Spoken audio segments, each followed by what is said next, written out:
വെച്ചു. മൈദപ്പൊടി ഇട്ടു.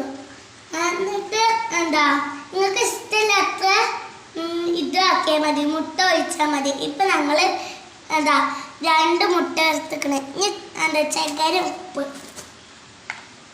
കുറച്ച് മതി കേട്ടോ.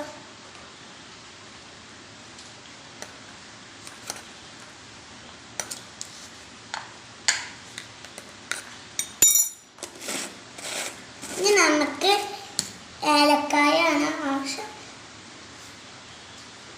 എന്നിട്ട് നമുക്ക് ഇതിടാം തേങ്ങ.